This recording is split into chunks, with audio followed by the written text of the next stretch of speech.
A continuación, en Poder 97.1, tu hora informativa. Entrevistas e información para nuestra comunidad. Y ahora con ustedes, Ida Pérez. Buenos días, mi gente de Rochester, y bienvenido a su hora informativa. Mi nombre es Ida Pérez y para mí es un verdadero placer poder estar con ustedes en esta mañana. Su hora informativa es un programa que les trae información importante que esperamos que nos inspire a una mejor calidad de vida para usted y su familia. Cubrimos información sobre los campos de salud, educación, empleo, vivienda y muchos otros temas más que nos afectan como persona y como pueblo. Su hora informativa está aquí todos los sábados de 10 a 11 de la mañana y nos alegramos muchísimo de que estén con nosotros en el día de hoy. Para mis invitados, ¿verdad?, que no hablan español, I was just saying that, your informative hour is a program that brings important information on education, employment, housing, health, anything that affects us as a community, right? Yes. And so, and we're here every Saturday from 10 to 11, and I'm really glad that you guys are here with us today. We're glad to be here. Yeah, so I'm going to ask each of you to introduce yourself, tell me where you're originally from, and how long have you been here in Rochester? And I don't know which one of you want to start. Ladies Hi, first. My name is LaQuanda Brinson. I am a Rochester native, born and raised. I've been working in the childcare field since I was enrolled in childcare. And I absolutely love the Rochester community. I give back through face painting and just engaging the youth in every way possible. Yeah. Where's your family originally from? Penn, New Jersey. Okay. Yeah. And how did they end up here in Rochester?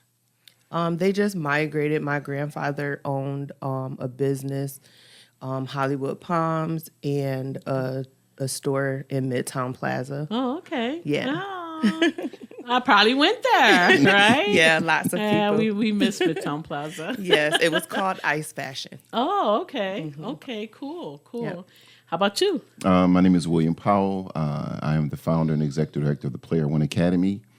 I am originally from North Carolina. Okay. Been here 50 plus years. Okay. I ended up coming here. My great uncle, who was in the war, he fought in Vietnam, and after Vietnam, he was also from North Carolina. He moved to Rochester. Okay. And when he moved to Rochester, a few of us slowly migrated and came here. Yeah. So I've been here since elementary school. Do you know what brought him to Rochester? I'm not sure. Was it work, It or may have been work because he retired working for the city in a garbage man. Okay. He did that for maybe 30, Okay. 35 years. Okay. Not sure exactly what made him Yeah. leave the Army and come to Rochester. Yeah. I always like to ask that question because people complain about Rochester all the time, but yet so many people come here and make it their home, Yes. right? And so I always say that so people can stop complaining about Rochester. And usually people come either because they have, family, or maybe they came for work, or maybe they came for studies, right, for school, or sometimes they come following love. So there's a lot of reasons why people come to Rochester, but I always find that it's kind of like common, reasons why people come. So that's Right. why I always like to ask that. Absolutely. question. So great. So tell us about Academy, Player One Academy? Player One Academy. Why that name, first of all? That name came to me maybe 7 or 8 years ago when I was designing it. And initially it was centered around education and video gaming. And when it came to me because when you have a controller, you're player one. And so you control the entire game. You set how long the game is. You can change the characters. The number one controller of that exactly game has, again, the controller is called Player One. And so my concept was when you're Player One, you hold the controller to your life. Because when you're Player One in a game, you control every aspect of the game before the game starts. That's really interesting. And that's where it came from. Yeah, cool. So tell us about the school. Tell us about your school. It's so much. I used to say that we are the future, but we're actually the present and the future. We take a very unique approach to education and career development because when you look at our current education system, the way it's done has been done the same way for 50, 60, 100 years, while everything around it has changed. And so what Player One Academy does is we tap into what kids are into now. Like I spoke earlier about the gaming, we use virtual reality, augmented reality, artificial intelligence, and we literally prepare them for the future. Because if you're paying attention, AI is what's happening now and what's going to be happening for the next 50 years.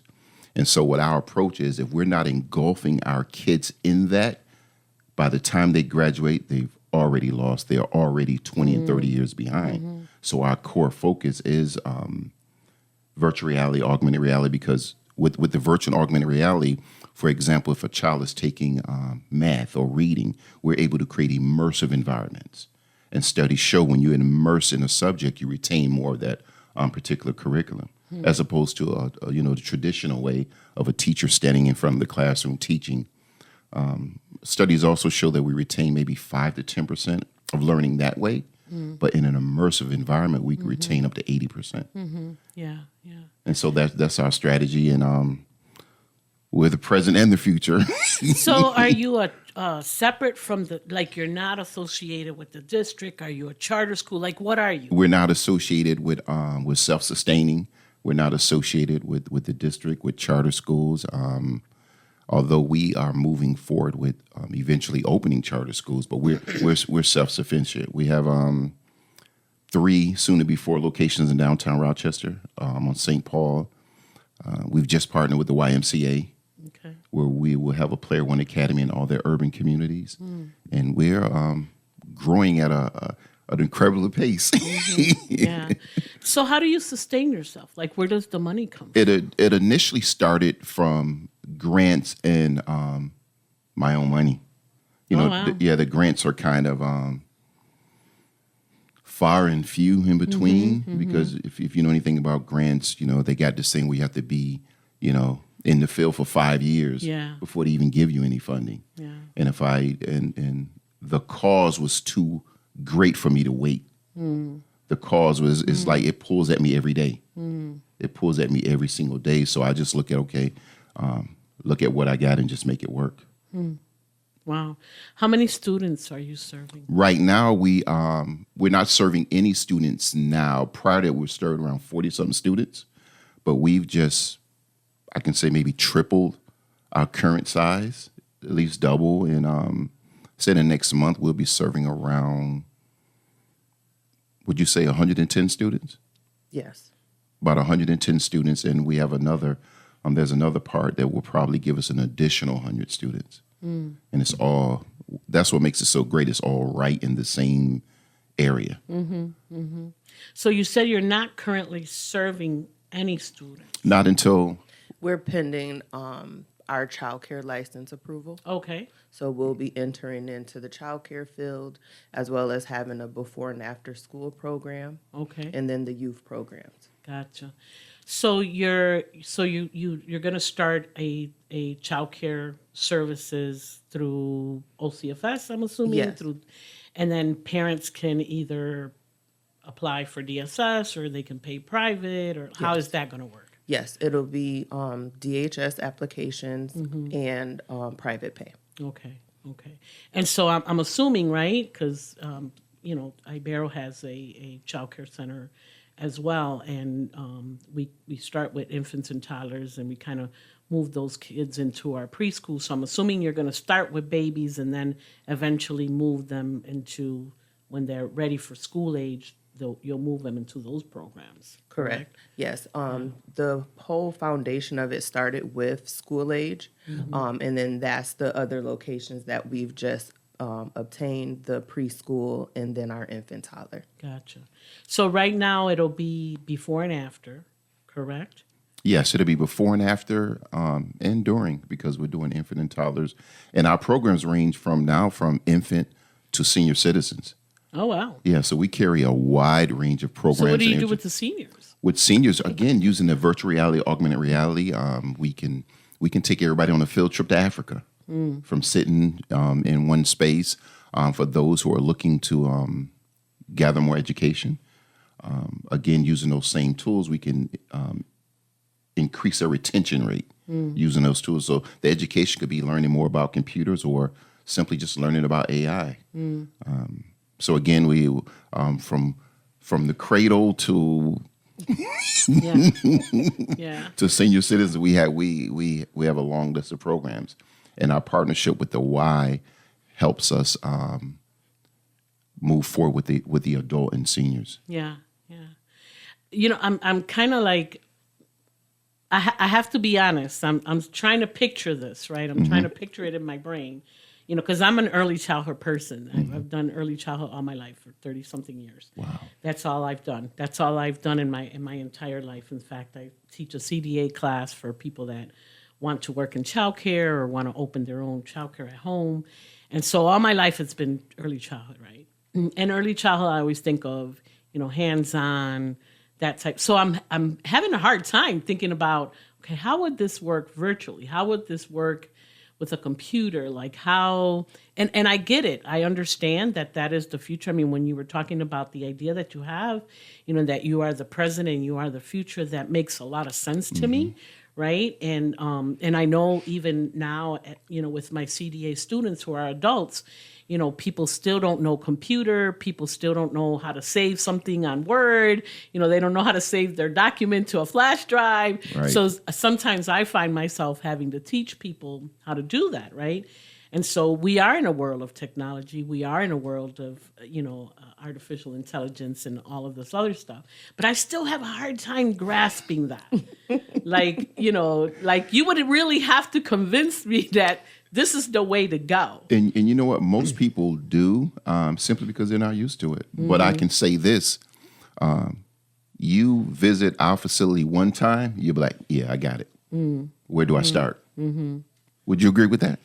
Yeah, I am proof of that. I've also been in childcare, like I said, since I was in childcare.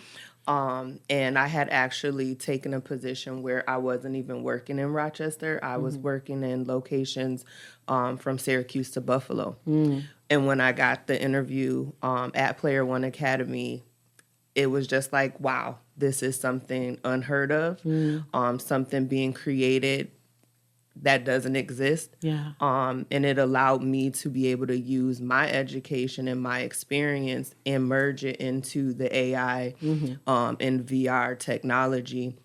And then we also utilize traditional learning methods. And our foundation is STEM.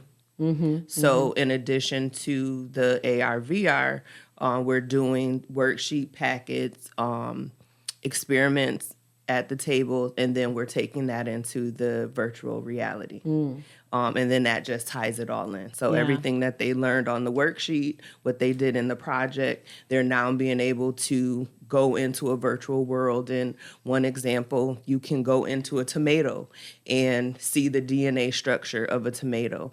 You can walk into a volcano and see how rocks are created.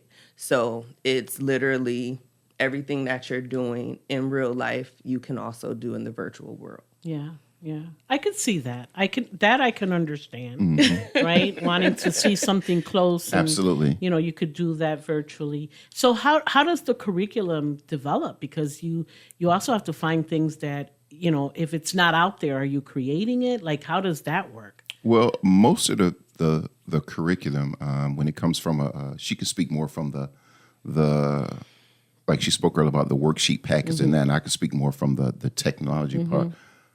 The curriculum is out there. The technology is out there. It's just that 99.9% of the people won't go get it because there is a learning curve. But when it comes to the curriculum, it exists to a certain extent, but we also have the capabilities to customize our curriculum to fit each specific child. And now, I saw something like that in some of your questions about artificial intelligence, even for infants and toddlers. So tell me how that's going to work. Well, one example, how let's say you have a particular toddler, and you can you do your initial test to see where they're at with speaking, with ABC, some screening, some screenings. Yeah. With AI now, you can be laser focused on what they know now, and it can break it down day by day, hour by hour, what you need to teach them to get to where they need to be. So typically we go in the classroom, let's say you have 20 kids. It's kind of, and for the right reasons because of staff. It's kind of, you have to create maybe cookie cutter type education. But with AI, it can be specific to each individual child according to their level. So, of course, with infant toddlers, you won't have headsets on them. But that's where the AI comes in because you can fine tune what they need to do to get their motor skills to a certain level, to give their speech to a certain level. So what would AI do? Like how would that happen? What it would do is, here's an example. Okay. I've done this in the past where I've taken IEPs and I've put IEPs using AI and asked for like specific things. What do I need? Because one of the key things, speaking of IEP specifically, is when we put our children in those spaces, there's no exit strategy to get them out of those spaces. Right. I can create an exit strategy and also take that exit strategy to that child's school. Because what AI does is just large language model, so it has all the information in the world. So from that standpoint, coming back full circle to a child, I can be specific for each individual child, and I believe it keeps each individual child engaged more than normal. That's it. Interesting. And again, it's hard to grasp if you're not engulfed in it. It's just hard. I would have to see it. I would literally have to see it. But there's tools, the right tools that can literally do everything. Whatever you think of, it can do, and not even from a paperwork standpoint, even from a physical standpoint. There's nothing that can't be accomplished. Yeah, because I know today, like, at Ibero, there's certain assessments that we do on the children. There's certain tools that we use.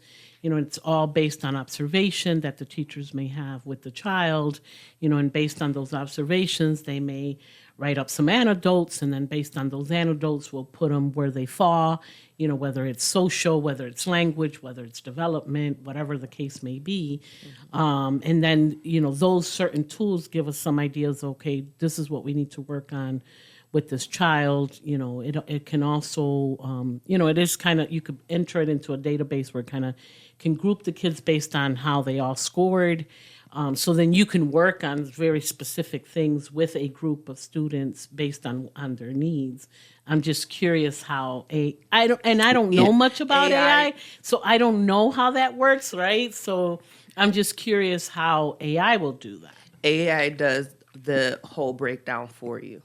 So generally you have a higher level teacher that's doing those breakdowns and assessments where AI will do the whole assessment for us, the breakdowns for us, all the developmental areas, and then the teachers are able to execute it. Gotcha. And then I can take it one step further and have AI print out an actual diet for that child and makes them pay attention more in school. So not only can we do that part, we can do the diet form, research, natural. We can have AI print out natural things that there's a lot of medication going around to our kids. A lot of when it comes to ADHD, it can even print out alternatives to that. Yeah. Like, again, anything you think of. Interesting. And I know I see your face. I know it's hard. Well, yeah, it's weird because it seemed normal to me. Yeah, no, absolutely. I mean, it makes some of it makes sense to me, right? A lot of it makes sense to me, but I'm just trying to picture that in my brain because I am used to doing things a certain way when it comes to early childhood.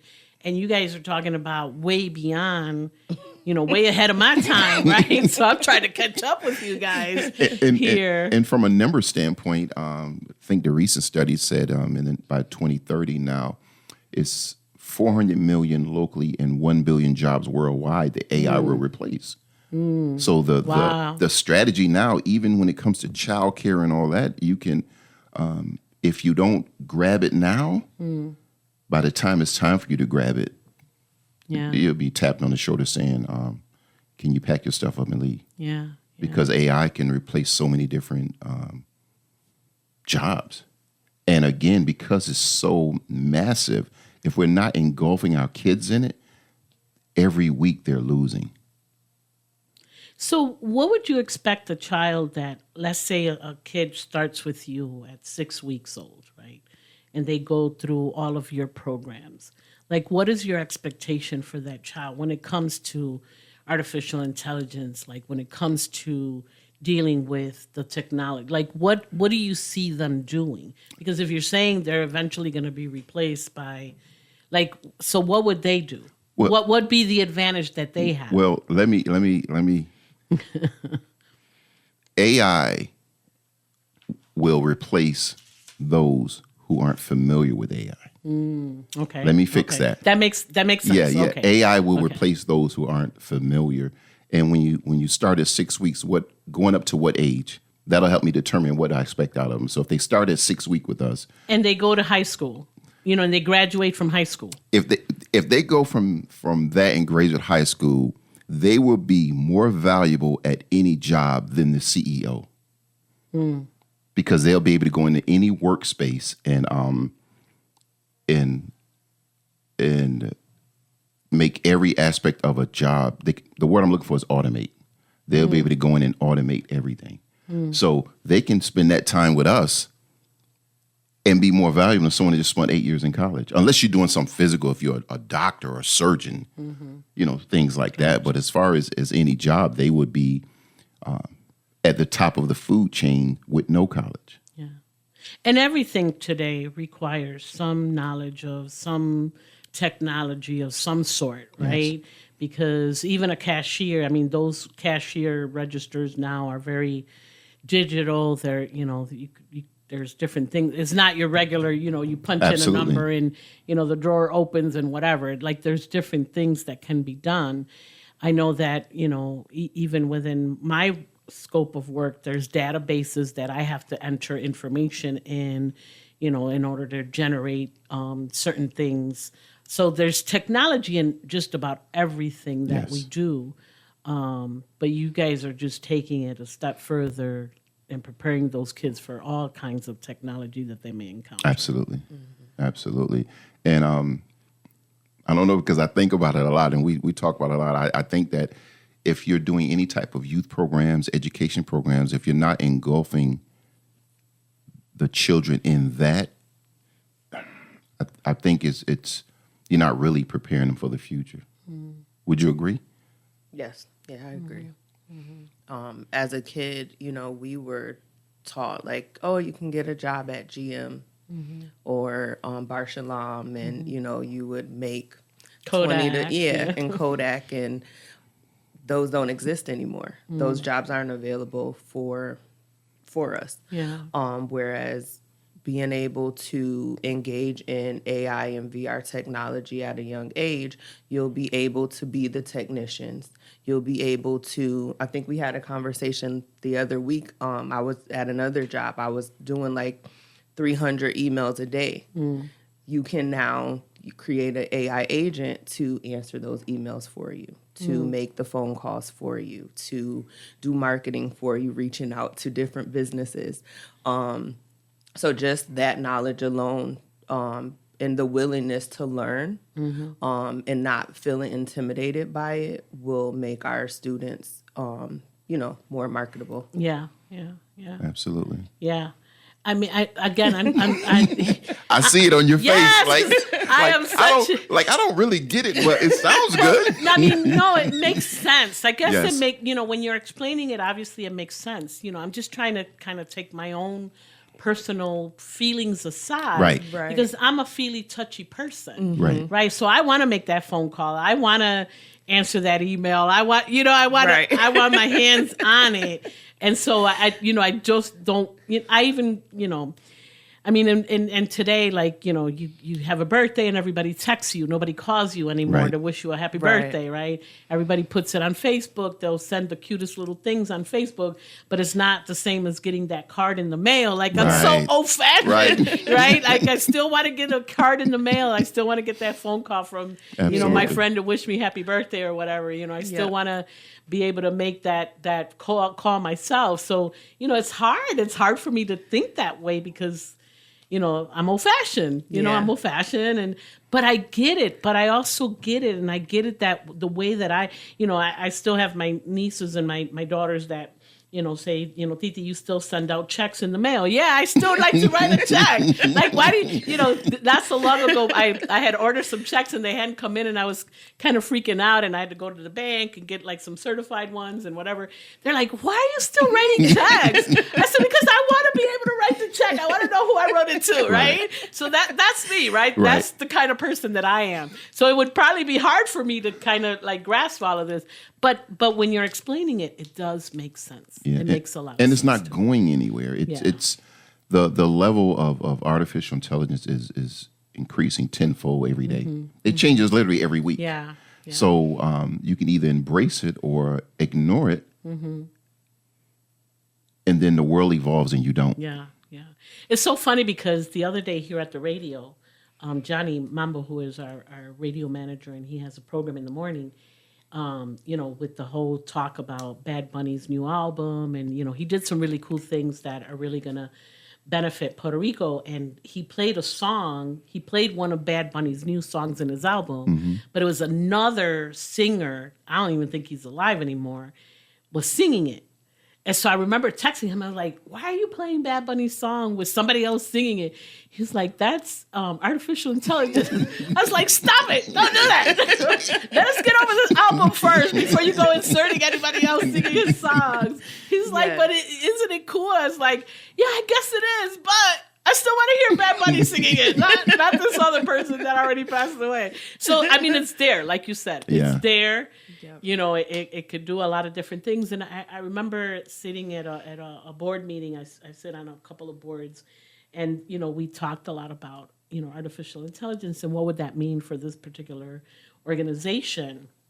And the conversation was deep, and I was like, man, I need to learn a little more about this because, I'm not familiar. I mean, it's something that doesn't like really call my attention, until I've seen other people doing it. And now I'm really curious, right, of your program and how this is all going to work out for you guys. And, but it also makes sense, you know, that you are preparing students for the future. Right. And that's a slogan that all of us use. If you're in the child business, our goal is to prepare them for the future. We all say that. Yeah. So, and the only way to really do that is look what's going on now. Look what'll be going on tomorrow. Yeah. And start working with the kids today. Yeah. For what'll be happening tomorrow. Yeah. So I know that you guys are part of the Health and Equity Futures grant through the Greater Rochester Health Foundation. So tell me the connection there. How did you guys were able to be part of this particular grant? Because it's a big collaborative with lots of different organizations. That came from the parent liaison group being familiar with my work, and bringing me up at a racial health and equity futures meeting, and then I got the call from someone to say, "Hey, racial health equity futures, they want you in. They may have some grant money for you," and that's what started that part. Yeah. Originally, I became aware of the Greater Rochester Health Foundation from being out in the community. And one of their program managers was out in the community too, and she saw me out with some kids. It was in the wintertime, and she went back to her office and said, "Hey, I was out on sick leave. I seen this guy out 5 different times in my neighborhood with these kids. We got to find a way to give them funding." And so that initial conversation about myself and my organization led into them finding other areas where they felt I would fit. Okay.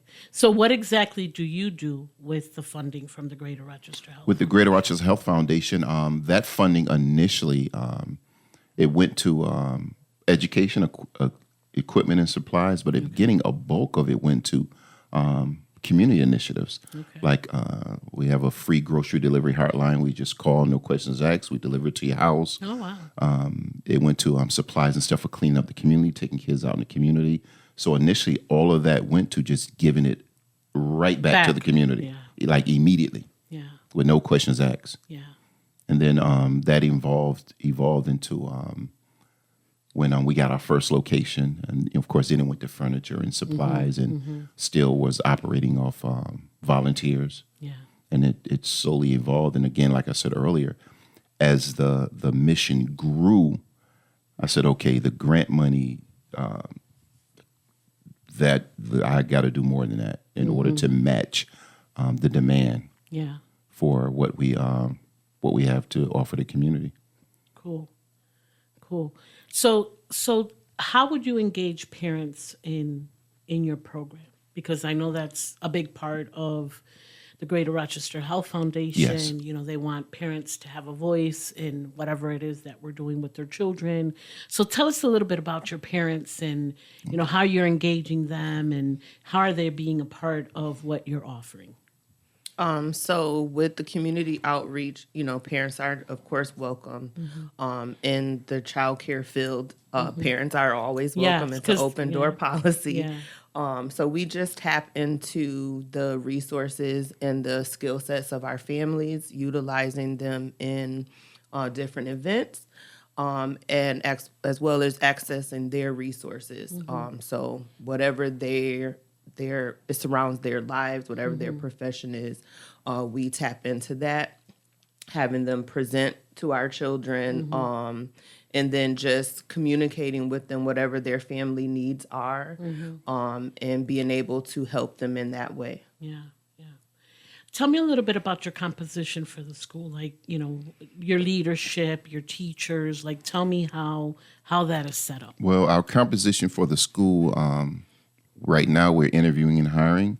We're looking for an elite team of educators. And one of the key parts, like you hear me talk about AI a lot, one of the core parts of the team we're looking for is you have to be willing to learn, because you can't get around the tech part of what we do, because tech and STEM is at the core. Right. And a lot of times, and you alluded to that earlier, like, hey, I kind of learned all I want to learn, or I'm used to a certain way. So right now, that's the core. Like, when Miss LaQuanda interviews and talk, like, that's a core part. It has to be that. So right now, we probably spent the last couple months in the heavy construction, like getting sites remodeled to fit our needs, and we're moving into the phase of bringing in our A team, so like our team of elites, and Miss LaQuanda with her experience and ability to tap into the caliber of people that we're looking for. We incorporate all of that into our hiring process. So we definitely are open in hiring. We're looking to hire. So you're hiring right now? Absolutely. Okay. Yeah, Absolutely. We'll have the normal childcare structure of directors, managers, kitchen staff, lead teachers, assistant teachers. And then because of the nature of our work, we'll also have a tech team. We'll have security team. And then because of our growth potential, we'll also have regional directors, and then our YMCA team. Yeah. So if you had to guess how many people we're looking to hire now, what would you say? It'll be about 50. Yeah. Okay. Yeah. That's a good number. And something she spoke on is very important is our growth potential, because we currently have locations in other states that are just waiting for us to finish this construction, and then we move on. And that's running alongside our partnership with the Y. Wow. That's exciting. Yeah. Yeah, very. What is your student composition? Like nationalities, or Everyone what is are welcome. you looking? Yeah, diverse. Diverse, yes. Yes. Everyone is welcome. Okay. Everyone. Cool.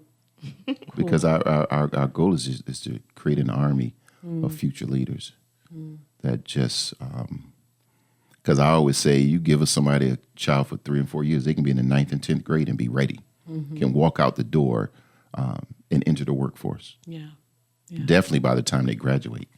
If they spend 2 or 3 years with us, they can walk in any environment and be at the top of the food chain, for lack of a better word, because of the education that we provide. And a lot of the times, the youth already know some of this stuff more than us. It's just parents don't know. Right. So they don't really have the experience to utilize all of the tech that they know. This allows them to use the skills that they already have and maximize it with the technology that we present to them. And then many students don't have access to some of the technology just because of the cost, or again, parents not knowing, what it is. We think, okay, you have a laptop, you have an iPad, you have a cell phone, you're all set. But there's so many other things going on internet-wise that, parents have no clue. Right. So this, allows them a platform to, exercise that. Now, have you always been like a tech person? Like, technology has always been your passion? Because I feel like you have to have some kind of passion for that. Like, has that always been the case, or... how did you guys end up together? I just have a love for learning. I attended School of the Arts. I went to Edison Tech. Although I went there to do hair, but then ended up in their construction program. Okay. So I learned HVAC, electrical, carpentry. Oh, I would love to masonry. do that. That's what I want to do when I grow up.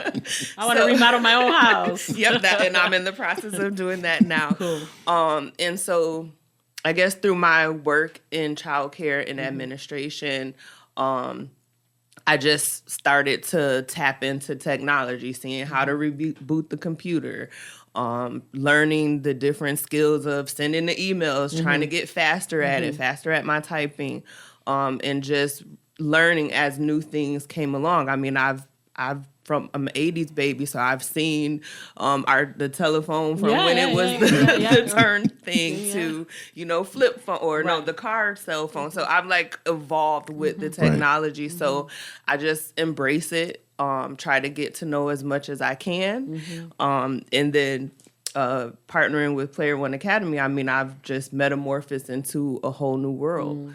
How did you guys meet? How did you guys connect? We connected through was it Indeed? Yeah. Because initially okay. when I started this program, I teach the kids, I pick them up, I drop them off. You on were doing Saturdays, I everything. deliver the groceries to the seniors. I'm talking to the parents, and just and with a few volunteers, and then once the light came on one day. I'd separate the girls and boys, and I had maybe 15 or 16 girls in one room in another location, and maybe 2 of them could read. I was like, nah, I'm doing this too late.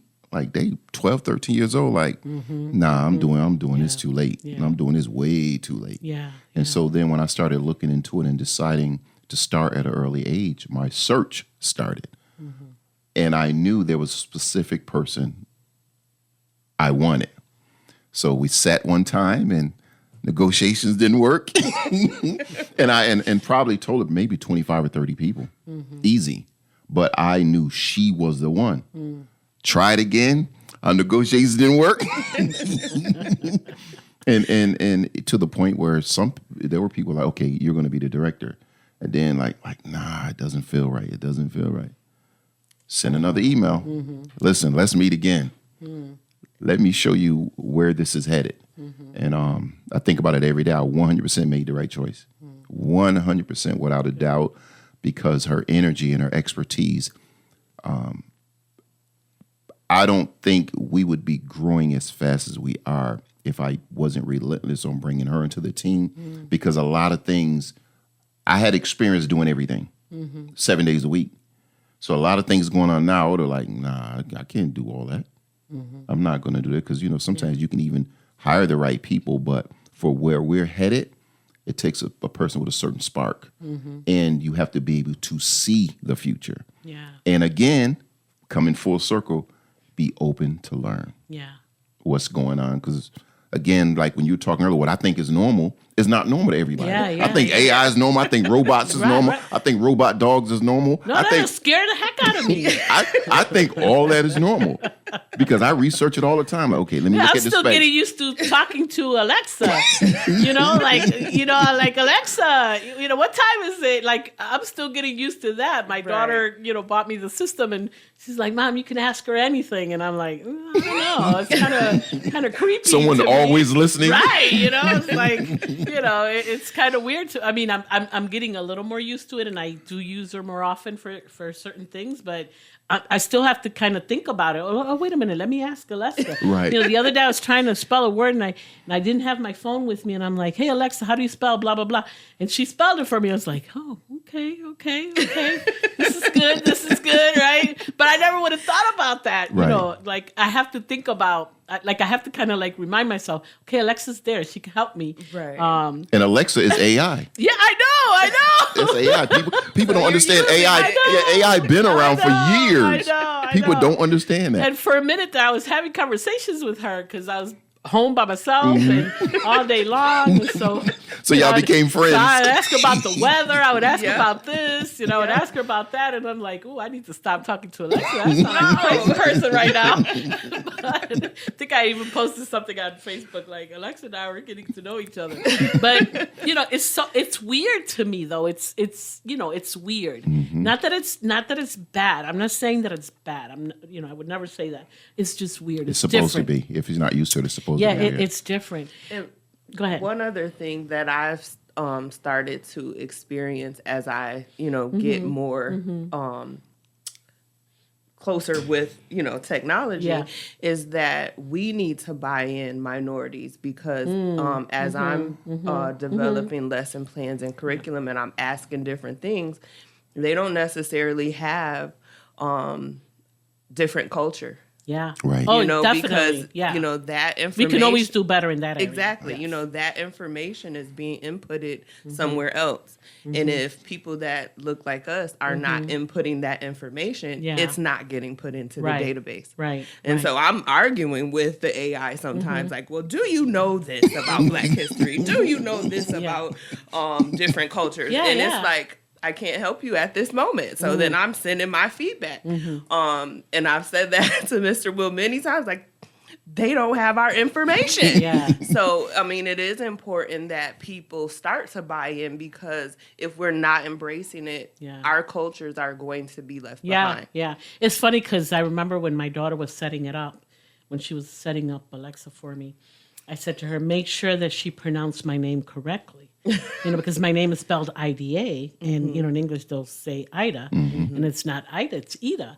And so she does say my name correctly, but that would have been something that my daughter had to kind of like put in there in order for her to pronounce it right. Because otherwise, if she just put IDA, she would have been calling me Ida, and I don't know if I would have been talking to Alexa, she would have been calling my name wrong, right? Right. So you're absolutely right. I use that as an example, but you're right. Like there's so many other things that they may not know culturally, right? Because we have to put it in there. We have to help put it in there. Yes, exactly. And something that to me is very important about our journey is we talk about technology and culture and people that look like us. This type of technology is typically kept from us. Yeah, absolutely. And if you're at a distance, you think, oh, I can't get that technology unless I fill out a $100,000 Pell Grant to go to a college. So another one of our goals is to bring this technology directly to our people, so it's not foreign to them, community. Right? Because typically, no one else is going to do it. Yeah. No, and a lot of the games as I'm like exploring, there's no diversity, in the virtual world. Yeah. We talked about that before too, because again, we also have the ability to create our own. We know how to do that, and that's something that she discussed. Okay, it doesn't discuss this. If you do something about this history, it's very limited, maybe one or two things. And so we're moving forward. We're going to create curriculum in the AR, VR world that's very culturally responsive, which is very important to us. Yeah. Now, I know you talked a little bit about how you came up with the name, and that makes a lot of sense to me. What made you think of this idea in general? Like, what experience have you had? Was it life experience that you said, you know what, I want something different for me and my people, or I want something different for the future? Like, what really brought that out? It was actually a combination. What really brought it out is prior to me creating this, I traveled a lot as a public speaker. Would speak all across the country, speak at a lot of schools, and I would notice that. And what would you speak about? It would depend. A lot of times it would be on my life story, but a lot of times if I spoke at colleges, they would let me know specifically what it was about. Right. It could be on diversity. It could be on a wide range of things. They would let me know, and then I would do the research and craft my PowerPoint and speak. Gotcha. But one of the key things that really got me started was I would be in certain cities, and because I've always been a researcher, there would be 300 and 400 programs. Yet the math and reading levels would be terrible. The crime rate would be through the roof, the teen pregnancy rate. Yeah. So I went on this journey like, okay, I need to create something that doesn't exist that that really makes a difference. Because I got this saying, I always say, when I go into a city, my only competition is the current statistics. It's not another program. It's not no other organization. It's what are the statistics now, the negative ones, and what can I do to fix that? Yeah. So the more I spoke, the more, and then that went into me training educators, training teachers on being more culturally responsive, really learning the whole child. And I was just surprised that, like, I researched the city. Okay, last year they spent $60 million in after-school programs, but only 3% of the kids can read. Right. Or this and this and that. And that was my journey to just create something that didn't exist, but more importantly, was highly effective. Because a lot of times we create things, we're involved in things, as long as we feel good, we think it's doing good. Right. But no, it's all about the numbers. Yeah. We can feel good about our program because some kids hugged us and say, we love you, but can that child read? Mm-hmm. Mm-hmm. If that child been with you for 2 and 3 years, can they read? Can they write? Yeah. And I know that, third grade reading level determines the prisons. Determines the prison. It determines whether or not that child is going to graduate or they're going to give up and drop out. So that's a really big, something that we should all have in the forefront. Absolutely. Right? Our kids reading at third grade level when they're in third grade, right? Because in third grade, they start reading to understand. Mm-hmm. First, kindergarten, first, and second, they're still learning. But in third grade, they're expected that when they read something that they understand it. Right. And that's where, a lot of our kids fail. Mm-hmm. And I know that a lot of that comes, right, there's diverse reasons as to why a kid is not at the level that they need to be, whether they don't go to school every day, which is an issue, right? Attendance is a big issue for those of us that are in the education world. We want kids to go to school every day. Is it experiences that they may be lacking, right? And a lot of times families think that these experiences have to be expensive and that you have to send them to the best, summer schools or whatever, have a big, and no, just going to the library and looking things up and, again, going back to using the technology to find out information. Well, let's look up this word, let's see what that word means, or, having meaningful conversation with children. There's so many things that we could do that don't cost us anything to enrich that child's life. Mm-hmm. And sometimes those kids, they lack that, right? They lack and they also may have a parent that also never learned how to read. And a lot of times that's the case. And a lot of times that's the case, Parents just don't know how to help. Not that they don't want to, they just don't know how to help their child, when they come home with homework and things of that nature. And so, to me, the third grade level reading is really important. And whenever I have an opportunity to talk about that, I like to share that with the audience and with people because, when I share this with our parents at our center, their eyes kind of open up and they, like they never made the connection. They never thought about that. Right. People have to know, yes, the government looks at our third grade reading level to see how many more jails they need to build. Like that's a real thing. Absolutely. Like, when I tell parents that, they're like, they can't believe it. And I said, that's why it's so important that even in preschool, you need to bring, even in childcare, you need to bring your child to school every day because if they're not here, they can't learn. If they can't learn, they're not going to be able to read. If they can't read, eventually they're going to drop out. And most kids that drop out, they're not doing anything good. Right. And so we got to avoid that, right? Those are all things that we can do to avoid all of that and bring those statistics down because you're right.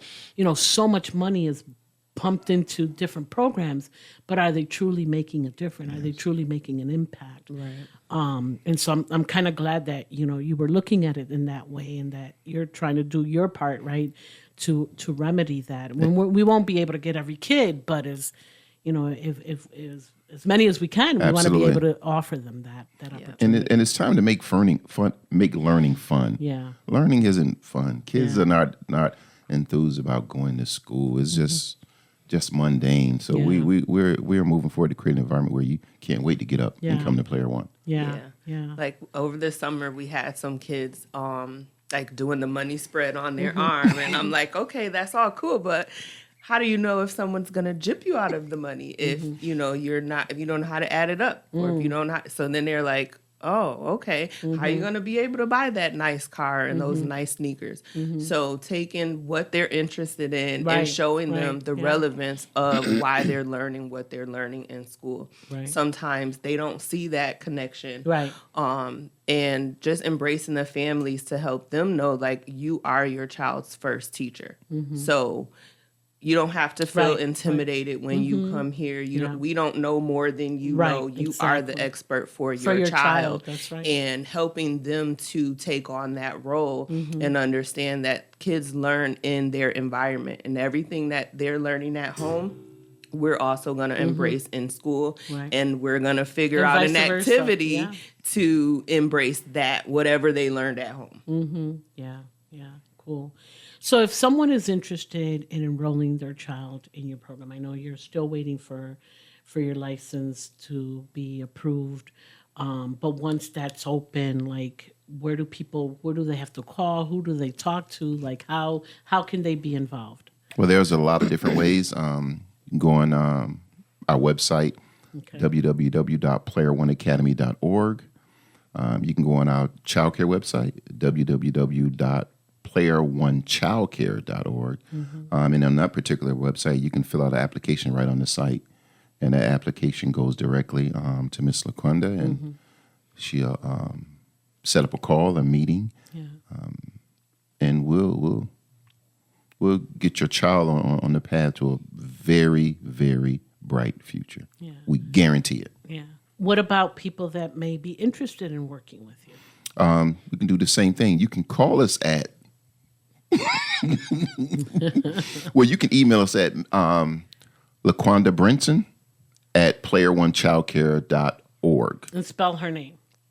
LaQuanda. And your last name? Brinson. Because it's her whole name. Yes. Email. So can you say your email one more time? Yep. LaQuanda Brinson at player1.org. Okay. So no dot in between LaQuanda and your last name? No. It's actually Player One Childcare, right? All one. No, it's not? Oh, okay. So say it one more time. Yeah, because I don't know why. Say it one more time. LaQuanda Brinson at player1.org. Okay. Yeah. Okay. Anything else that you want to add about the program, or maybe something that I have missed that you want to share with the public? Like I spoke earlier about from infant to adult, we have career development training using those same tools where we can, cut degree and certification time down by 50 or 60%. We're getting the nursing, welding, plumbing, electrical, where you can be in a hospital room every day in a virtual room. And learn your skill set, learn to master your skill set. So while the child is in the child care, the parent can be in our adult learning centers. Learning those particular skill sets. And we're looking to have the adult learning center. Well, it's going to be at the Y in the next month or two. But our facility, we're looking at probably September at the latest. September at the latest. So, and again, we're the present and the future. Tell us a little bit about your collaboration with the Y, and how did that come about? That came about from the Greater Rochester Health Foundation. Okay. One of the program managers heard me talking about Player One, and Maurice, he just looked like, nah. You don't do all that. And he said, yo, I'm going to come by one day with me and my son. I was like, all right. He said, you want to set up a time? I was like, no, because we're already always ready, so you don't have to set up a time. Just call me when you're outside, and I'll let you in the gate. And he came one day with his son, and he saw the facility, and he put on a headset, and that was it. And so he had some friends that were part of the way, that are part of the way, like the vice president and some of the executive directors, and he knew they were looking to go in a new direction in 2025. So set up a meeting with them. The national director, he also was in the meeting, and he had researched the website thoroughly. And he said right there, we both were at the meeting. He said, listen, we want to put one of these in every urban YMCA across the country. And that started that relationship. We went and saw the different locations, and we're ironing a couple things out, and think they want by April, by spring break, for us to be at the Lewis Street, Thurston, and Genesee Street. Cool. Lewis Street is my old neighborhood Oh, where really? I grew up. Yeah. So that'll be cool, and definitely the kids there can benefit. Yeah, absolutely. From this. Absolutely. You know, I commend you, both of you, for being so innovative. For thinking outside of the box. Thank you. For taking a risk, because I think this is a big risk. Even you joining him, right? Like, I know it took a couple of times for him to convince you, but it's a risk, right? Yes. It's definitely different. At least for me, it's very different. Never even thought about, artificial intelligence when it comes to infants and toddlers and things of that nature. But again, I also don't know a lot about it. So this is an opportunity for me to learn as well. And it'll be interesting. I would love to also visit your facility. Anytime.